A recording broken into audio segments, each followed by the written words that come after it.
Welcome to Maximising Efficiency with Dext. Today, I'm joined by George Wells, one of our customer success managers here at Dext. I'm going to be talking you through how Dext handles duplicates. So I'm going to go ahead and share my screen. Okay, so George, when we're talking about duplicates, where do we go and look for our duplicate settings?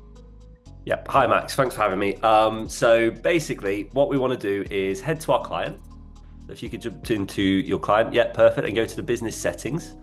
And if you would scroll to extraction for me, what you'll see is a series of subheadings. And if you click on duplicate items, it will take us straight to that field. So this is a benefit of using the new user face. It's a lot more intuitive, easy to use, easy to navigate. And if we take a look at the duplicate items there, you'll see at the moment, you're set to review, which is great. You're doing a good job. That's what we want you to be doing. What I see a lot of the time in practice, especially for our more long-term users, people who've been using Dext a lot, is that's often set to automatic. We recently had an update where we made every new client you add set review, but previously it used to be set to automatic. So I'll let you tell everyone why we probably shouldn't have it on automatic.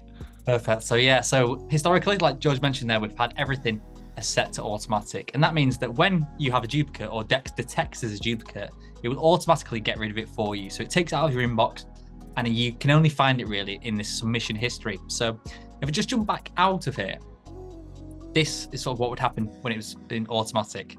So you won't see it in your inbox because Dext has removed it. It wouldn't be in your archive because you've not processed it into any sort of general ledger, whether that be Xero, QuickBooks or Sage. But it seems to have just sort of like gone missing as such. However, what you can do now is if you look down here on the left-hand side, in the new version, we have submission history down here. And we also have, when you're within your archive, the see submission history within here. So within here will be all of your costs, whether it was a duplicate or not, whether you published it or not. Everything that's ever been sent into Dext will be stored here within the submission history, which a lot of people didn't know existed. And they just saw this duplicate invoice that just went into a black hole. And it caused a lot of frustration between accountants and their clients. So going forward, we've decided to change all new accounts for the default to be for review. So for your existing clients, nothing will change unless you go in and manually change that setting to for review. So George, what's the difference in terms of for review? So in terms of review, if you were to upload a duplicate item now, if you've gone and toggled that setting, you'll have a warning triangle from Dext, or a little warning symbol that will just say, do you want to review this item? So instead of, like Max was saying, it automatically gets archived and just put into the archives in the submission history, we get to have a review process in place that allows us to quality control. So instead of it being automatically archived, we'll be able to stay in control of this, and it's not just going to disappear when we upload it to Dext. We can see it here. So if you click on review items for me, Max.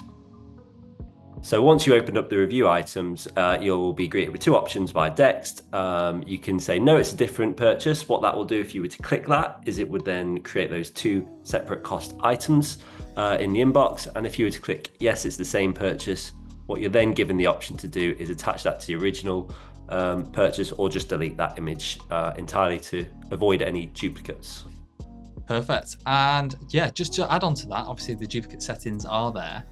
However, if you always have a supplier, for example, it's a window cleaner and they use the same invoice template every single month, and you're forever going into here checking these review templates, what you can do is you can go into your suppliers list within here, and within the supplier rules, you can say, right, okay, for this supplier in particular, I don't want you to follow the system settings. I want you to override those settings and never look for duplicates for that supplier. Every time that sends it in, we know it's a new invoice, just push it into the cost inbox there. So we have the overriding settings, but we also have settings that you can utilize on a supplier by supplier basis.